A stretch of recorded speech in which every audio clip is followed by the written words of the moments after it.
প্রিয় শিক্ষার্থী, আজকে আলোচনার বিষয়বস্তু আমরা এখন আলোচনা করব যে কর অঞ্চল রাজশাহী। এটা হচ্ছে উচ্চমান সহকারী পরীক্ষায় 2024 সালে যে প্রশ্নটা এসেছে সেটি আলোচনার বিষয়বস্তু। আমরা এখন হচ্ছে যে আমাদের বলা হয়েছে ফিল ইন দ্য ব্ল্যাঙ্কস। তো ফিল ইন দ্য ব্ল্যাঙ্কস বলতে এখানে আমরা যেটা বোঝাই সেটা হচ্ছে যে কোনো টপিকস আমাদের এখানে থাকতে পারে। যেমন ফিল ইন দ্য ব্ল্যাঙ্ক বলতে আমরা বোঝা হচ্ছে যে আমাদের এখানে থাকতে পারে হচ্ছে রাইট ফ্রম ভার্ব, ম্যাক্সিমাম ক্ষেত্রে রাইট ফ্রম ভার্বগুলো আসে, এরপর হচ্ছে আর্টিকেল আসে, আমাদের অ্যাপ্রোপ্রিয়েট প্রিপোজিশন আসে, গ্রুপ ভার্ব আসে। এরকমভাবে যে বিভিন্ন বিষয়গুলো আছে যে আমাদের এই যে ফিল ইন দ্য ব্ল্যাঙ্ক মানে হচ্ছে যে ফাঁকা জায়গাকে পূরণ করুন।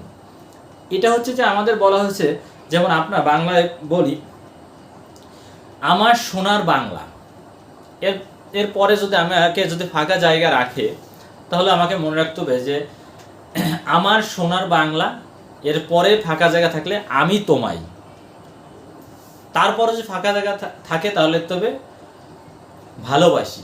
তাহলে আমাদের পুরো জায়গাটা ফ্লাপ হয়ে গেল। তাহলে এখন বলা হয়েছে যে প্রথম কোশ্চেন হচ্ছে, আমি ইংলিশ নিয়ে আলোচনা করব, কর অঞ্চল রাজশাহী উচ্চমান সহকারী প্রশ্ন যে আমাদের 2024 সালে যে প্রশ্নটা আছে এটা নিয়ে আলোচনা করবো। সেটা হচ্ছে you must rise dash criticism in order to succeed. তাহলে এখানে বলা হয়েছে যে সফল হবার জন্য তোমার সমালোচনা ঊর্ধ্বে উঠতে হবে। তাহলে এখানে হচ্ছে ঊর্ধ্বে উঠা, তাহলে বলছে যে ইউ মাস্ট রাইজ অ্যাবোভ মানে হচ্ছে ঊর্ধ্বে উঠা, সফল হবার জন্য তোমার সমালোচনা ঊর্ধ্বে উঠতে হবে। দ্বিতীয় প্রশ্নটা হচ্ছে দি নিউ রুল ইজ বলছে অ্যাডভান্টেজ ড্যাশ আস। এখানে বলেছে নতুন আইনটি আমাদের জন্য উপকারী। প্রশ্নটা কি ছিল যে the new rule is advantage dash আস, তাহলে নতুন আইনটি আমাদের জন্য উপকারী। এবার দেখেন আমাদের আরেকটা বিষয় হচ্ছে যে এরপরে তৃতীয় কোশ্চেন, তাহলে আমাদের এখানে ফিল ইন দ্য ব্ল্যাঙ্কসে the new rules is advantage to us. এরপর তৃতীয় কোশ্চেনটা আমাদের কি আছে যে the investigation committee consist dash 5 members. এখানে বলা হয়েছে তদন্ত কমিটি 5 জন নিয়ে গঠিত। তাহলে কি বলা হয়েছে এখানে, তদন্ত কমিটি হচ্ছে কয়জন নিয়ে গঠিত, 5 জন। সেটাও দেখেন the investigation committee consist of 5 member, তাহলে তদন্ত কমিটি 5 জন নিয়ে গঠিত। এরপর দেখেন এর চতুর্থ নম্বর প্রশ্ন হচ্ছে university should never be made dash mechanical organisation. তাহলে বলছে এখানে বলেছে বিশ্ববিদ্যালয়কে কেবল যান্ত্রিক সংগঠনে পরিণত করা উচিত নয়। তাহলে এখন হচ্ছে মেড, তাহলে আমাদের বলেছে মেড ইনটু, তাহলে বলছে university should never be made dash mechanical organisation, তাহলে আমাদের হচ্ছে মেড ইনটু, তাহলে বলছে যে বিশ্ববিদ্যালয় কেবল যান্ত্রিক সংগঠনে পরিণত করা উচিত নয়। এরপরে আমাদের 5 নম্বর কোশ্চেন আমরা চলে আসি, সেটা হচ্ছে কি যে he has been working here dash 3 years. তাহলে বলছে তিনি 3 বছর যাবত এখানে কাজ করছেন। এটা আমাদের যে আমরা গ্রামার করার সময় যে পেয়েছি সেটা সিন্স এবং ফরের ব্যবহার, তাহলে যাবৎকাল বোঝাতে আমাদের এখানে বলা হয়েছে ফর ব্যবহৃত হয়েছে। এরপর দেখেন আমরা চলে যাই কোথায়, মেক সেন্টেন্স উইথ মিনিং। তাহলে আমাদের বলা হয়েছে এখানে দেখেন যেগুলো দেওয়া আছে, আমরা অ্যাপ্রোপ্রিয়েট প্রিপোজিশনের কথা আমরা আগেও বলছিলাম, সেটা স্পেসিফিক আকারে দেওয়া আছে।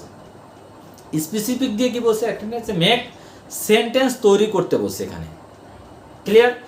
তাহলে মেক সেন্টেন্স দেয় এখানে প্রথম কোশ্চেন ছিল কমপ্লাই উইথ মানে হচ্ছে কি আমাদের বলেন তো, মেনে নেওয়া। কমপ্লাই উইথ মানে হচ্ছে মেনে নেওয়া। তাহলে আমরা বলছি we can not comply with your request, clear. এরপর হচ্ছে ডিবপ, DEAF, ডিপ অফ মানে হচ্ছে বধির। তাহলে he is deep of on air, clear. তাহলে তো তার এক কান কি ছিল, বধির ছিল। এরপর দেখা যাচ্ছে ফেইথ ইন মানে হচ্ছে বিশ্বাস করা। তাহলে আমাদের ফেইথ ইন, তাহলে হচ্ছে I have faith in you, আমি তোমার উপর বিশ্বাস ছিল, ক্লিয়ার। এরপর আমরা যদি যাই 4 নাম্বার প্রশ্নটা আমাদের বলছে এখানে আমরা বলছি কি 4 নাম্বার প্রশ্ন যে আমরা আলোচনা করব প্রিসাইড।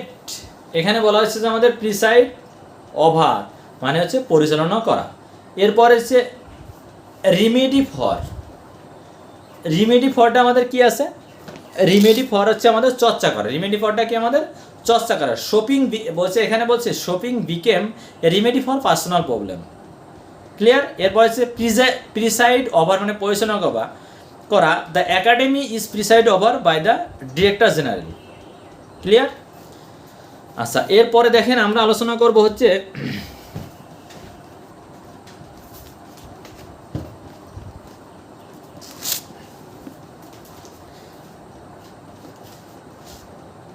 এরপরে আমাদের আলোচনার বিষয় হচ্ছে ইংরেজিতে অনুবাদ করুন, সেটা হচ্ছে যে আমাদের বিশ্বের প্রতিটি স্বাধীন দেশেরই নিজস্ব পতাকা রয়েছে। তাহলে আমাদের বলছে যে বিশ্বের প্রতিটি স্বাধীন দেশেরই নিজস্ব পতাকা রয়েছে। তাহলে every independent country in the world has it own flag. Clear? Traffic নিয়মকানুন বাস্তবায়ন করতে হবে, দ্বিতীয় নাম্বারটা। তাহলে আমাদের বলেছে traffic rule must be enforced, ENFORCED, enforced. তাহলে অতিথি বলছে আতিথেয়তা বাংলাদেশ সংস্কৃতির একটা অংশ। তাহলে hospitality is a part of Bangladeshi culture. তাহলে আমরা কি বলতে পারি যে hospitality is a part of Bangladeshi culture. আচ্ছা, এরপরে দেখেন যদি মা শিক্ষিত হন তবে সন্তান শিক্ষিত হবে। তাহলে if the mother is educated, the child will also be educated. তাহলে বলছে যদি তাহলে আমরা ইফ নিয়ে আসবো।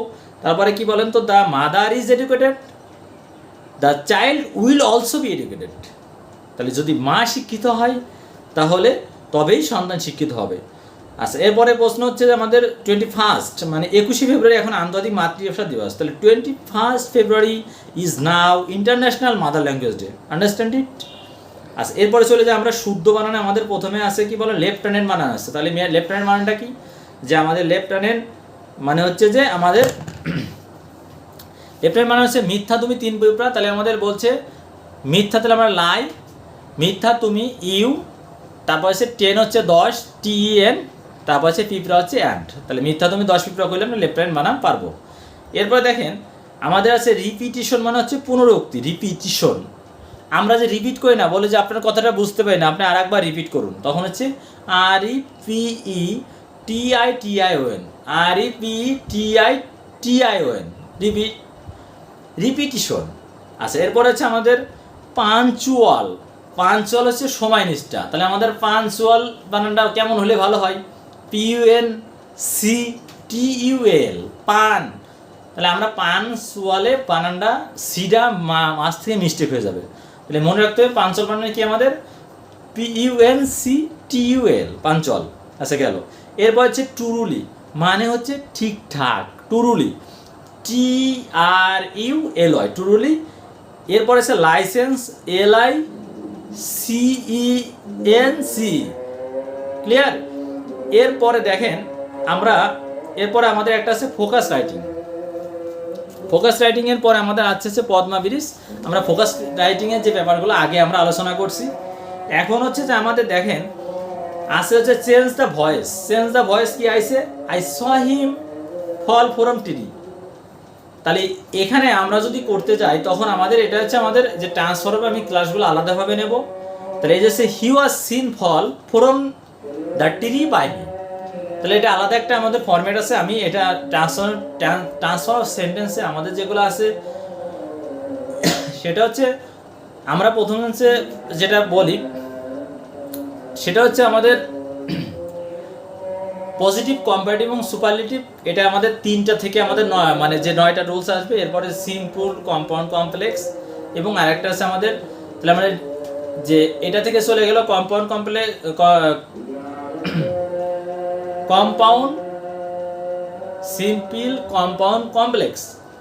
এবং এরপরে আসে আমাদের কি যে অ্যাসার্টিভ এবং ইন্টারোগেটিভ থেকে যে আমাদের প্রশ্নগুলো। তাহলে আমাদের একটা বলছে যে পজিটিভ, নেগেটিভ, যে অ্যাফার্মেটিভ থেকে নেগেটিভ করতে হবে, নেগেটিভ থেকে অ্যাফার্মেটিভ করতে হবে, এই ধরনের আমাদের বাক্যগুলো থাকবে। সেন্টেন্সগুলো আমাদের এখানে ইনক্লুড থাকবে। সেটা হচ্ছে দেখেন এই জায়গায় আছে you will be help by me. তাহলে আমাদের এখানে আমাদের দেওয়া আছে প্যাসিভ করা আছে। তাহলে আমাদের এটা কি করতে হবে হচ্ছে আমাদের, তাহলে প্যাসিভ থাকলে আমাদের অ্যাক্টিভ করতে হবে। তাহলে আই উইল হেল্প ইউ। তাহলে সেটাই আমাদের দেওয়া আছে, আগে প্যাসিভ করে আমাদের অ্যাক্টিভ করলাম। এরপর দেখেন narration, he said comma inverted comma he did the work, লাস্টে ইনভাইট কমা শেষ, ফুল স্টপ। তাহলে আমাদের বলতে হবে যে দ্য টিচার সেড। তাহলে এখানে বলা হয়েছে যে he said he did the work. তাহলে আমাদের বলতে হবে হি সেড দ্যাট, তাহলে হি হ্যাড ডান দ্য ওয়ার্ক। তাহলে আমাদের এখানে বসছে যদি আমরা রুলসে পড়েছি যদি কোনো পাস্ট ইনডিফিনিট থাকে তাহলে সেটাকে আমাদের করতে হবে পাস্ট পারফেক্টে। ক্লিয়ার? সেটা হচ্ছে দেখেন হি সেড দ্যাট হি হ্যাড ডান, তাহলে আমি আগেও বলেছিলাম কি যে সাবজেক্ট প্লাস হ্যাড মূল ভার্বের ফার্স্ট পার্টিসিপল প্লাস অবজেক্ট, তাহলে বলছে he said that he had done the work. আচ্ছা এরপর চলে গিয়ে the teacher said thank you my boys, তাহলে বলছে দ্য টিচার সেড, তাহলে বলছে এখানে অ্যাড্রেসিং হিজ বয়েস, তাহলে আমরা এখানে কি অ্যাড্রেসিং নিয়ে আসতে পারবো এবং অন্যভাবে আমাদের করা যাবে, তাহলে অ্যাড্রেসিং অ্যাজ হিজ বয়েস comma the teacher thank them. আচ্ছা গেল, এরপর আমাদের লাস্ট প্রশ্নটা করছে এখানে বলছে the antonym of the limpid, তাহলে এখানে বলা হয়েছে লিম্পিড শব্দের অর্থ হচ্ছে কি বলেন তো? লিম্পিড অর্থ হচ্ছে স্বচ্ছ, লিম্পিড কি স্বচ্ছ, তাহলে স্বচ্ছ তাহলে আমাদের বানাইতে হবে কি বলেন তো? অস্বচ্ছ। তাহলে অস্বচ্ছটা কি? এখানে বলা হয়েছে ওয়াটারি, এ নাম্বারে দিয়েছে, বি নাম্বারে দিয়েছে হচ্ছে ট্রান্সপারেন্ট, সি নাম্বারে মার্ডি, ডি নাম্বার ব্রাইট। তাহলে এখানে আমাদের প্রথমে আমাদের যেটা বলা হয়েছে লিম্পিড অর্থ হচ্ছে আমাদের স্বচ্ছ বা নির্মল, এর বিপরীত শব্দ হচ্ছে আমাদের কর্দমাক্ত বা কাদা কর্দমাক্ত, MUDDY মাডি মানে হচ্ছে কর্দমাক্ত। ট্রান্সপারেন্ট অর্থ হচ্ছে স্পষ্ট সহজবোধ্য বা নির্মল, ওয়াটারি মানে স্বাধীন, ব্রাইট মানে উজ্জ্বল, তাহলে আমাদের এখানে হচ্ছে মাডি মানে হচ্ছে কর্দমাক্ত। ক্লিয়ার? তাহলে আমাদের এরকমই ইংলিশ প্রশ্নগুলো থাকবে, আপনারা মনে করেন একটু যদি একটু বুঝে শুনে পড়েন তাহলে অবশ্যই পরীক্ষাতে অ্যাটেন্ড করতে পারবেন। ধন্যবাদ, আজকে ভিডিও পর্যন্ত। আগামী ভিডিও দেখার জন্য বিশেষ অনুরোধ করছি। ধন্যবাদ সবাইকে।